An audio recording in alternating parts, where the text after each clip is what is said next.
Good morning. Welcome to the pre-market analysis for July 30th. Yesterday afternoon was FOMC.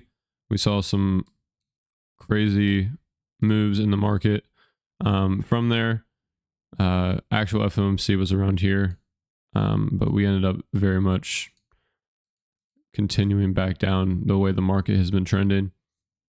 So this is just a lot of imbalance. Kind of expect price to want to flush through this and to refill it. There's not really anything there that's going to resist us. But yeah, let's get a first look at everything. See what we're looking at.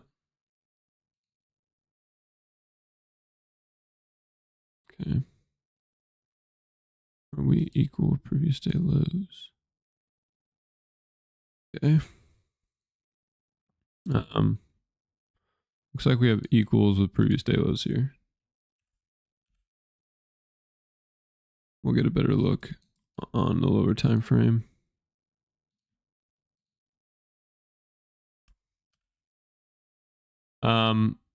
Previous day highs are, I'll mark them out, but I don't really think in this scenario they're going to really play much for me today, especially not on ES. Let's go to the 4 hour here. Okay. So this 4 hour intermediate high is definitely the start to a low resistance run. You can see that we have this intermediate high here. This is a sweep. So I actually do expect this high right here to be protected. This depending on what the liquidity and the structure is going to be looking like, because we have already came a lot farther down since then, this could definitely be pushed past now. But we'll have to see. So for now, I'm just going to mark out that 4 hour. We still have these 4 hour gaps up here. I've been looking at these for a while. I'm going to mark them out just in case we do have good moves today to the upside. The LFVG is the one that I'm going to be mostly attracted to for the day. If we do reach this first 4 hour gap, I'm going to want to see price achieve the LFVG before I start to see a reversal, or try to catch anything short from there. Most of the time we'll come up and we will touch the first 4 hour gap.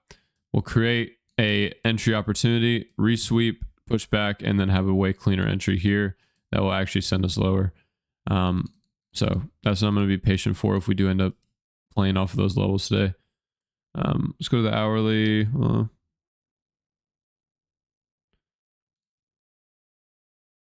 Yeah.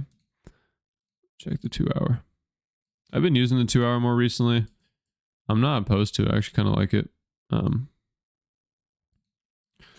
The 2 hour intermediate low on both of these pairs. Not pairs, both of these indexes.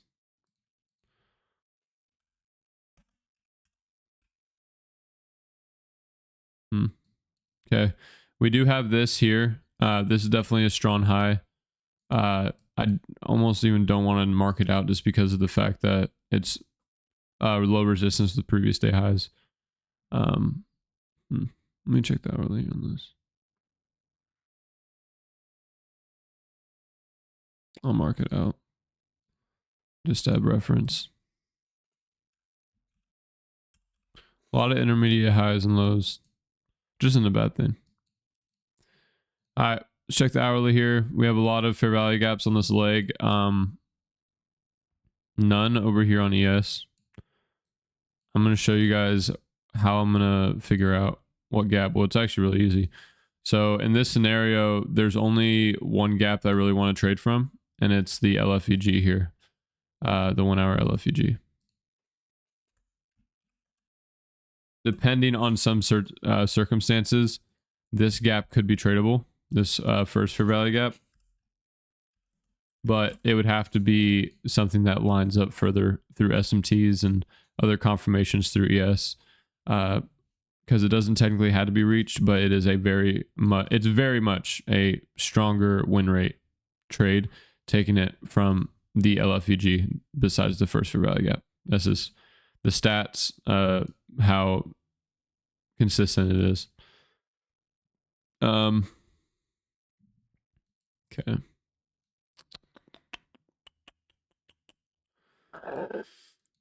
Yeah, so these lows right here are definitely very interesting. I don't know if we're going to go lower today. I wouldn't be surprised just because of how the market structure has been very much taking dominance over the market every single day.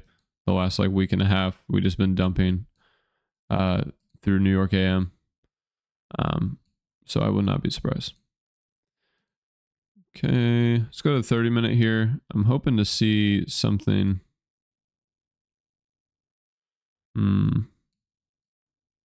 Okay. I'm going to leave these. I mean, we have this gap right here that's bedded inside this first hourly, and then this one right here. I'm going to not mark them out because I very much expect if these gaps get hit, then they're going to hit the other ones as well. So don't want to clutter up my chart for no reason.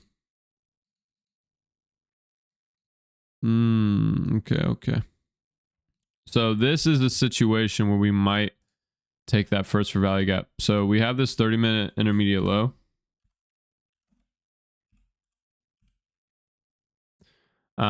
If this level gets swept while pulling into this first 1 hour gap, and we do see the proper exhaustion and displacement, I would definitely not be opposed to that entry. The biggest thing with it would just be making sure that it is actual exhaustion and displacement really close to market open. I would want to see that be a very quickly manipulated and displacing move. Besides that, not really seeing anything else. We just have a lot of, overall low resistance draws throughout this leg here. But it also is structure. So we have to kind of use our discernment on how the market opens. If this is going to be formed as low resistance for price to run, or as structure that's being created to be able to hold to continue to go higher. So it's really just based off of what levels we manipulate into. But I mean, to the upside, we literally have all of these draws. The only thing is that we have to move through all this imbalance. So we have to see if price is going to want to achieve that, or, want to push lower to reach these levels to be able to start to reach those levels first. It could do a lot of things today. I'm kind of neutral on bearish or bullish bias. I just really want to wait just for sponsorship from a higher time frame level, and then a sponsored 5-minute gap. All those types of things will make today very probable. I think there's a lot of good levels to play with. So just be patient. Don't take some goofy crap trades. Wait for like a legitimate setup and sponsorship. And I think that today could be a good price action day. So yeah, that will be it. And I will see you guys in the trade recap. Peace out.